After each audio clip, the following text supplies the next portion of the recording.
नमस्कार मंडळी, दिल्लीकर मराठी या यूट्यूब वाहिनीवर मी शीतल तुम्हा सर्वांचं अगदी मनपूर्वक स्वागत करते। धार्मिक आध्यात्मिक प्रकारचे व्हिडिओ तुम्हाला पाहायला आवडत असतील तर आजच आपल्या दिल्लीकर मराठी या यूट्यूब वाहिनीला सबस्क्राइब करा आणि हा व्हिडिओ तुम्हाला आवडला तर व्हिडिओला लाईक करून तो जास्तीत जास्त लोकांना पाठवण्याचा नक्की प्रयत्न करा। चला व्हिडिओला सुरुवात करते। तर आपल्या आजच्या व्हिडिओचा विषय आहे पौष मौनी अमावस्या। बघा, प्रत्येक महिन्यामध्ये अमावस्या येत असते आणि या अमावस्यांना अनन्यसाधारण असं महत्त्व असतं। याचं कारण म्हणजे एकदा की त्या महिन्याची अमावस्या झाली की दुसऱ्या दिवसापासून नवीन मराठी महिना सुरू होत असतो। स्नान, दान, जप, तप इत्यादी कर्मांना या अमावस्यांना फार महत्त्व असतं। तर पौष महिन्यामध्ये येणाऱ्या अमावस्येला मौनी अमावस्या असं का म्हटलं जातं? कारण जो व्यक्ती या दिवशी मौन व्रत धारण करतो, म्हणजे याच्यामध्ये उपवास करण्याची गरज नाही आहे, पण जास्तीत जास्त मौन व्रत जो व्यक्ती धारण करतो त्याला मुनिपद प्राप्त होतं अशी धार्मिक मान्यता आहे। त्याच्यामुळेच मौनी अमावस्या किंवा मौनी हा शब्द मुनी या शब्दापासून पुढे रूढ झालेला आहे। यंदा म्हणजे 2026 या वर्षामधली ही पहिलीच अमावस्या आहे। इंग्रजी नवीन वर्षातली ही पहिली अमावस्या आहे आणि पौष महिना हा मराठी महिना आहे। तर पौष महिन्याचा शेवटचा दिवस आपण पौष मौनी अमावस्या म्हणून साजरा करत असतो किंवा पाळत असतो। आता मी तुम्हाला सगळ्यात पहिल्यांदा काय सांगणार आहे तर ती म्हणजे अमावस्येची वेळ। अमावस्येची वेळ एकदा की आपल्याला माहिती झाली की त्याच्यानुसार आपल्याला अमावस्येच्या दिवशी जे काही उपायतापाय करायचे असतात किंवा ज्या सेवा करायच्या असतात तर त्या वेळेमध्ये पार पाडणं आपल्याला सोयीस्कर होतं। तर बघा, ही पौष मौनी अमावस्या शनिवारच्या रात्री 12:03 लागणार आहे। शनिवारी तारीख आहे 17 जानेवारी 2026 आणि या दिवशी रात्री 12:03 ही अमावस्या प्रारंभ होत आहे। दुसऱ्या दिवशी म्हणजेच 18 जानेवारी 2026ला रविवारच्या उत्तर रात्री 1:21 ही अमावस्या समाप्त होत आहे। तर उदय तिथीनुसार आपल्याला रविवारचा म्हणजे 18 जानेवारी 2026चा दिवस हा पौष मौनी अमावस्येचा म्हणून पाळायचा आहे। तर आपल्याला या दिवशी काय काय करता येईल याची एक एक करून माहिती मी तुम्हाला देते। त्याच्यामुळे विनंती हीच आहे की तुम्ही हा व्हिडिओ अगदी शेवटपर्यंत पाहत राहावा। बघा, आपल्याला या दिवशी शक्य झालं तर आपण गंगा स्नान अवश्य करावं, कारण या दिवशी चंद्राचा प्रभाव कमी असतो आणि सूर्याचा प्रभाव हा जास्त असतो। आता अमावस्येच्या दिवशी आपल्याला चंद्रदर्शन होतच नाही, म्हणून चंद्राचा प्रभाव हा कमी असतो। चंद्र हा मनाचा कारक ग्रह आहे, त्याच्यामुळे मनःशांती टिकवून ठेवण्यासाठी आपल्याला काय करायचं आहे, या दिवशी गंगा स्नान तर करायचं आहे, पण मग चंद्रबळ किंवा चंद्राचा प्रभाव कमी असल्यामुळे तो वाहत्या पाण्यावर सर्वाधिक असतो। त्याच्यामुळे ज्यांच्या आसपास कुठे पवित्र नदी असेल, तीर्थक्षेत्र असेल किंवा वाहत्या पाण्याच्या ठिकाणी जाऊन बरेच लोक स्नान करतात, तिथे जाऊन तुम्हाला स्नान करणं शक्य असेल तर अवश्य करा। गंगा, त्याचबरोबर गोदावरी, शरयू इत्यादी नद्यांच्या काठावर सुद्धा या दिवशी फार गर्दी पाहायला मिळते। पण मग प्रत्येकालाच या नद्यांच्या ठिकाणी जायला मिळेल असं काही नाही। काही जण त्र्यंबकेश्वरला जातात, तर मग ज्यांना शक्य होईल त्यांनी जा आणि ज्यांना नाही शक्य होणार त्यांनी आपल्या घरीच स्नान केलं तरी चालेल। आणि पौष महिना असेल, माघ महिना असेल, हा सूर्यपूजेचा महिना म्हणून ओळखला जातो। आता थंडी बऱ्यापैकी कमी झालेली आहे, पण या महिन्यामध्ये तिळाचा वापर जास्त केला जातो। त्याच्यामुळे भलेही तुम्हाला गंगा स्नान करायला जमलं नाही तर घरीच जेव्हा तुम्ही स्नान करताना तर त्याच्यामध्ये पांढरे तीळ टाका आणि त्या गरम पाण्याने तुम्हाला स्नान करायचं आहे। शक्यतो या दिवशी ब्रह्ममुहूर्तावर उठण्याचा प्रयत्न करा, जेणेकरून तुम्हाला सूर्यपूजेची वेळ देखील साधता येईल। चंद्राचं दर्शन आपल्याला या दिवशी होत नाही, पण सूर्यपूजा आपल्याला करायची आहे, कारण मकर संक्रांतीपासून उत्तरायण सुरू होतं। खरं तर ते 22 डिसेंबरपासूनच सुरू झालेलं असतं, पण आपल्याकडे मकर संक्रांतीचा दिवस हा उत्तरायण सुरू झालं असा मानला जातो। त्याच्यामुळे आपण काय करायचं, उत्तर पूर्व कोपऱ्यामध्ये उभं राहून, म्हणजे सूर्य आपल्याला तिथून दिसला पाहिजे अशा ठिकाणी उभं राहून आपण सूर्यदेवांना अर्घ्य द्यायचं, म्हणजेच एक प्रकारे आपण त्यांना अभिषेक करत असतो। तर काय करायचं, एक तांब्याचा तांब्या घ्यायचा। सूर्यपूजा म्हटली की त्याच्यामध्ये तांब्याच्या भांड्याचाच वापर झाला पाहिजे, पण तुमच्यापैकी यदा कदाचित एखाद्याकडे तांब्याचं भांडं उपलब्धच नसेल तर काय करायचं, एक स्टीलचा तांब्या घ्यायचा आणि ज्यांच्याकडे तांब्याचा आहे त्यांनी आवर्जून तांब्याचाच तांब्या घ्यायचा। त्याच्यामध्ये स्वच्छ पाणी भरायचं त्याच्यामध्ये हळदी, कुंकू, लाल फूल, अक्षता, थोडासा गूळ आणि तीळ टाकायचे आणि ओम गृहिणी सूर्याय नमः असं म्हणत म्हणत सूर्यदेवांना अर्घ्य द्यायचं. जो कोणी सूर्याची उपासना या दिवशी आवर्जून करतो तर त्याच्यामध्ये प्रचंड आत्मविश्वास निर्माण होतो आणि याच्यामुळे सूर्यदेवांचे आशीर्वाद देखील आपल्याला मिळतात. लवकरच आपल्याला रथसप्तमीसुद्धा साजरी करायची आहे, तर हळूहळू तुम्ही सूर्यपूजा करण्याची सवय लावून घ्या आणि सूर्यदेवांचं दर्शन करून तुमच्या दिवसाची सुरुवात झाली तर तुमच्या जीवनामध्ये काय बदल घडतात हे तुम्हाला नक्कीच अनुभवता येतील. तर हे झालं सूर्यपूजेच्या बाबतीत. आता हा जो दिवस आहे तो पितृपूजेसाठी सुद्धा महत्त्वाचा मानला जातो. त्याच्यामुळे आपण काय करायचं, दक्षिण दिशेला तोंड करायचं आणि दक्षिण दिशा ही पितरांची दिशा किंवा यमाची दिशा मानली जाते. त्याच्यामुळे दक्षिण दिशेला तोंड करून सुद्धा आपण त्या तांब्याच्या तांब्यात पुन्हा एकदा पाणी भरायचं, थोडेसे काळे तीळ टाकायचे, असेल तर टाका, नसेल तर फक्त पाणी घेतलं, थोड्याशा अक्षता आणि पांढऱ्या रंगाचं फूल घेऊन जर तुम्ही त्या पाण्यामध्ये टाकलं आणि ओम पितृभ्यो नमः असा मंत्र म्हणत म्हणत पितृदेवांना अर्घ्य दिलं तर नक्कीच तुम्हाला तुमच्या पितरांचे म्हणजेच तुमच्या घरातील हयात नसलेल्या पूर्वजांचे, हयात नसलेल्या त्या व्यक्तींचे आशीर्वाद मिळतील. आणि पितरांचा आशीर्वाद हा देवकृपे इतकाच महत्त्वाचा मानला जातो. त्याच्यामुळे आपल्याला या गोष्टी करायच्या आहे. बघा, या दिवशी आपल्याला आपल्या मनावर संयम ठेवायचा आहे, कारण चंद्राचा प्रभाव कमी असल्यामुळे बऱ्याच वेळा आपलं मन अमावस्या, पौर्णिमा या तिथींना विचलित होतं. आता पौर्णिमेच्या दिवशी तर चंद्र आपल्याला पूर्णपणे दिसतो, पण अमावस्येच्या दिवशी तो दिसत नाही. आणि पौर्णिमा आणि अमावस्या या सूर्यचंद्रांच्याच एक प्रकारे बदलाच्या तिथी आहेत आणि त्याच्यामुळेच या दिवशी समुद्राला भरती ओहोटी येणं हे प्रकार किंवा या ज्या स्थिती आहेत समुद्राच्या बाबतीतल्या त्या आपल्याला पाहायला मिळतात. आणि माणसाचं मनसुद्धा बऱ्याच वेळा अमावस्या, पौर्णिमा याच तिथींना विचलित होत असतं. तर आपण जास्तीत जास्त शांत राहण्याचा प्रयत्न करायचा.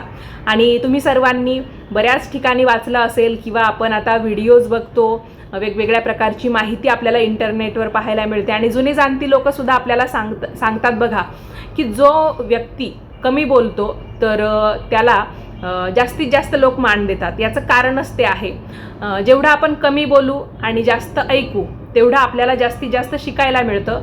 आणि दुसरी गोष्ट म्हणजे आपण कमी बोलतोय तर वादप्रसंगांना आपल्याला कमी प्रमाणामध्ये सामोरं जावं लागतं. तसा राग हा प्रत्येकाला येतो किंवा भांडण कधीच कुणाशी झालेलं नाही असा एकही व्यक्ती आपल्याला सापडत नाही किंवा सापडायचाही नाही, पण तो योग्य ठिकाणी आलेलाच बरा. आणि जेव्हा आपण जास्त बोलतो, जास्त जेवढं बोलणं होतं तेवढं आपल्याला वादप्रसंगांना जास्तीत जास्त सामोरं जावं लागतं आणि वाईटपणा हा मग त्या व्यक्तीशी होऊन जातो. त्याच्यापेक्षा पौष मौनी अमावस्येच्या निमित्ताने आपण एक गोष्ट लक्षात ठेवायची की आपल्याला कमीत कमी बोलायचं आहे आणि जास्तीत जास्त वेळ जो आहे तो आपल्याला नामस्मरणामध्ये घालवायचा आहे. या दिवशी गीतेच्या 7व्या अध्यायाचं पठण करणं फार महत्त्वाचं मानलं जातं. याच्यामुळे आपल्याला भगवान श्रीहरी विष्णूंचे आशीर्वाद मिळतात, आपल्या पितरांचे देखील आशीर्वाद मिळतात. आणि ज्यांच्याकडे भगवद्गीता नाही आहे तर त्यांनी या दिवशी हरिपाठ जरी मनापासून वाचला तरीसुद्धा चालेल. तुम्ही सकाळच्या वेळेत वाचा, दुपारी तुम्हाला अगदी शांतता लाभत असेल, म्हणजे एकदम वातावरण काम वगैरे आवरून शांत राहत असेल तर तुम्ही त्या वेळेत जरी हरिपाठ वाचला तरीही चालेल. संध्याकाळी सूर्य मावळण्याच्या वेळेत जरी तुम्ही हरिपाठ वाचला तरीही चालेल. तर अतिशय साध्या सोप्या सेवा असतात त्या आपल्याला या दिवशी करायच्या असतात. आणि ज्याप्रमाणे पितृपक्षामध्ये 15 दिवसासाठी पितृलोक म्हणजे आपले जे पित्र असतात ते पृथ्वी तलावर आलेले असतात. मग आपण त्यांची जी म्हणजे ते ज्या दिवशी मरण पावले त्या तिथीला त्यांचे पित्र घालत असतो. त्याच पद्धतीने अमावस्या असेल, पौर्णिमा असेल, या दिवशीसुद्धा पितृगण जे आहेत तर ते दिवसभरासाठी पृथ्वी तलावर आलेले असतात. त्यामुळे आपण पितरांची सेवा करायची.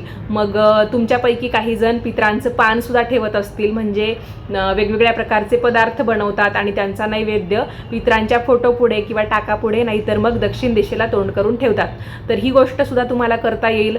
त्याचबरोबर तुम्हाला फक्त दही भाताचा नैवेद्य दाखवायचा असेल तर तोही तुम्ही पितरांच्या नावाने दाखवू शकतात.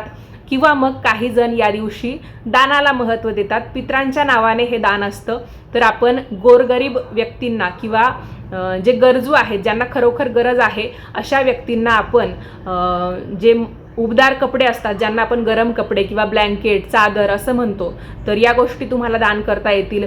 बऱ्याच जणांकडे बघा असे काही लोक आपल्याला पाहायला मिळतात, त्यांच्या पायात चप्पल नसते, अनवाणी पायाने ते भटकत असतात, तर अशा व्यक्तींना आपण चप्पल दान करू शकतो. त्याचबरोबर या महिन्यामध्ये तांदूळ असतील, तीळ असतील, त्याचबरोबर मुगाची डाळ असेल, यांचं दान करण्याला सुद्धा खूप महत्त्व दिलं जातं. तर या गोष्टीसुद्धा तुम्हाला दान करता येतील. पंचमहाबली कर्म म्हणजे याच्यामध्ये आपल्याला गाय, कावळा, कुत्रा, मुंगी, त्याचबरोबर जे पाण्यातले जीवजंतू असतात तर त्यांना देखील अन्न दान करता येतं. त्याचबरोबर आपल्या घरामध्ये आपण पितरांच्या नावाने होमसुद्धा करू शकतो. तर यापैकी तुम्हाला जे काही जमेल, कोणतंही एक तुम्ही केलं, कोणतीही एक सेवा जरी तुम्ही मनापासून केली तरी पण तुमचे पित्र जे आहेत ते तुमच्यावर प्रसन्न होतील. अजून एक महत्त्वाची गोष्ट म्हणजे या दिवशी आपल्याला संध्याकाळी सूर्य मावळण्याच्या वेळेस मोहरीच्या तेलाचा एक दिवा लावायचा आहे. पण हा दिवा कसा लावायचा, तर एक पंती घ्यायची. शक्यतो आपल्याला अमावस्येची काही सेवा करायची असेल, पौर्णिमेची काही सेवा करायची असेल तर त्याच्यासाठी मातीच्या दिव्याचा म्हणजेच पंतीचाच वापर करावा. ही पंती तुम्ही दिवाळीतली वापरली किंवा अधेमध्ये आपण सणावारांच्या निमित्ताने सुद्धा बऱ्याच वेळा आता मातीच्या पंत्या घेतो, तर त्यातली स्वच्छ करून घेतली तरीही चालेल. याच्यामध्ये आपल्याला गोडे तेल टाकायचं आहे किंवा ज्यांच्याकडे मोहरीच्या तेलाचा वापर होत असेल, काही सेवा उपासनांसाठी खास तुम्ही मोहरीचं तेल आणून ठेवलेलं असेल तर अतिउत्तम. आणि जे कोणी गोडे तेल वापरतील त्यांनी त्याच्यामध्ये आपली जी स्वयंपाकघरातली मोहरी असते ती जरी टाकली तरी पण चालेल. आता या पंतीमध्ये आपल्याला वाती किती लावायच्या आहेत, तर 4 वाती आपल्याला लावायच्या आहे, म्हणजे चौमुखी वातीचा तो दिवा तयार होईल. तर मग त्या पंतीमध्ये आपण 4 दिशांना 4 येतील अशा वाती लावायच्या. तेल तर आपण त्याच्यामध्ये टाकलेलंच असतं. हा दिवा प्रज्वलित करायचा आणि हा दिवा तुम्ही तुमच्या घराच्या बाहेर दक्षिण दिशेला ठेवायचा आहे. आणि जरी दक्षिण दिशेला आपण तो ठेवला तरी 4 दिशांना 4 वाती असणार आहे. आणि या दिव्याखाली आपण एखादा पेपर ठेवू शकतो किंवा एखादी वाटी ठेवली तरीही चालेल. नाहीतर मग आपलं जे गव्हाचं पीठ असेल, बाजरीचं पीठ असेल ते जरी थोडंसं असं ठेवलं आणि त्याच्यावर तो दिवा ठेवला तरीही चालणार आहे. याच्यामुळे काय होतं, दिवा तर आपल्याकडून लागला जाईल म्हणजे दीपदान तर होईल, पण अजून एक फायदा काय होईल, ते पीठ जे आपण ठेवलेलं असतं किंवा आपण सप्तधान्य ठेवू शकतो, नाहीतर मग फक्त तांदूळ ठेवले तरीही चालतं. म्हणजे असे बरेच पर्याय आहे, कोणताही एक पर्याय तुम्ही वापरा. आणि त्याच्यामुळे काय होईल, ज्या मुंग्या वगैरे हिंडत असतात जमिनीवर, नाहीतर मग काही जीवजंतू असतात, त्यांना ते एक प्रकारे अन्नदान होऊन जाईल. तर अशा पद्धतीने हा चौमुखी वातीचा दिवा आपल्याला लावायचा आहे. आता बघा, बऱ्याच जणांना मानसिक तणाव असतो किंवा चिडचिडेपणा त्यांच्यामध्ये वाढलेला असतो. टेन्शन जीवनामध्ये काही कमी नाही आहे, प्रत्येकाला वेगवेगळ्या प्रकारच्या समस्या आहे. तर चंदन आपल्याला माहिती आहे, चंदन आपल्या मस्तकावर आपण लावलं तर एक प्रकारची मनशांती आपल्याला मिळते आणि बऱ्याच ठिकाणी आपल्याला हे वाचायलाही मिळतं. त्याच्यामुळे आपण काय करायचं आहे, म्हणजे ज्यांना कुणाला असा त्रास होतो ना अमावस्या पौर्णिमांना, किंवा ज्यांना खूप टेन्शन आहे, ताणतणाव आहे, जीवनामध्ये खूप समस्या आहे आणि काहीतरी शांती आपल्याला लाभावी असं वाटत असेल, तर या दिवशी तुम्ही आवर्जून चंद्राच्या आकाराचा टिळा जो आहे तो कपाळावर लावायचा आहे चंदनाचा. पांढरं चंदन लावा, पिवळं चंदन लावा, काहीच हरकत नाही, पण एक चंद्राच्या आकाराचा टिळा आपल्याला या दिवशी लावायचा आहे. आणि या दिवशी जरी चंद्राचं दर्शन होत नसेल तरी पण रात्री आपल्याला एक चंद्र किती वाजता उगवतो हा आपल्याला अंदाज असतो दररोजचा, तर आपण 7 वाजेच्या नंतर किंवा 7:30 वाजेच्या नंतर चंद्रदेवांच्या नावाने सुद्धा अर्घ्य द्यायचा आहे. आणि हे अर्घ्य सुद्धा आपल्याला पूर्वेकडे तोंड करूनच द्यायचं आहे. या दिवशी आपण महादेवांना सुद्धा अभिषेक करू शकतो आणि महादेवांजवळ पितृगण बसलेले असतात, त्याच्यामुळे या दिवशी महादेवांच्या शिवलिंगावर अभिषेक करताना आपण तांब्यात पाणी घेऊन त्याच्यामध्ये पाणी, त्याचबरोबर थोडंसं दूध, काळे तीळ घेऊन त्यांना अभिषेक केला तरीही चालतं. या दिवशी आपल्याला पिंपळाची पूजा करता येते. तर ज्यांना कुणाला पिंपळ वृक्ष अगदी जवळच उपलब्ध होईल त्यांनी दुपारी 12 वाजेनंतर किंवा 12 वाजेपर्यंत जायचं आहे. आणि ज्यांना संध्याकाळी शक्य होईल सूर्य मावळण्याच्या आत तर त्यांनी तेव्हा जायचं आहे. तर पिंपळाची सेवा कशी करायची, तिथे गेल्यानंतर सर्वात पहिल्यांदा आपल्याला एक मातीची पंती प्रज्वलित करायची असते. त्याच्यानंतर आपण सोबत काय घेऊन जायचं असतं, जातानाच मातीच्या पंतीबरोबरच तांब्याच्या तांब्यात पाणी, त्याचबरोबर त्या पाण्यामध्ये थोडंसं दूध ओतायचं आणि थोडेसे काळे तीळ टाकायचे, एक पांढऱ्या रंगाचं फूल ठेवायचं. आणि लक्षात घ्या, पांढऱ्याच रंगाचं फूल आपल्याला या पिंपळाच्या सेवेसाठी लागणार असतं. आणि तिथे गेल्यानंतर आपण पंती प्रज्वलित करतो. त्याच्यानंतर हे जे घरून नेलेलं तांब्यामध्ये जे मिश्रण असतं, दूध, पाणी, काळे तीळ आणि पांढरं फूल, तर ते तिथे अर्पण करायचं. त्याच्यानंतर पिंपळाला आपण 1 किंवा 7 प्रदक्षिणा मारू शकतो.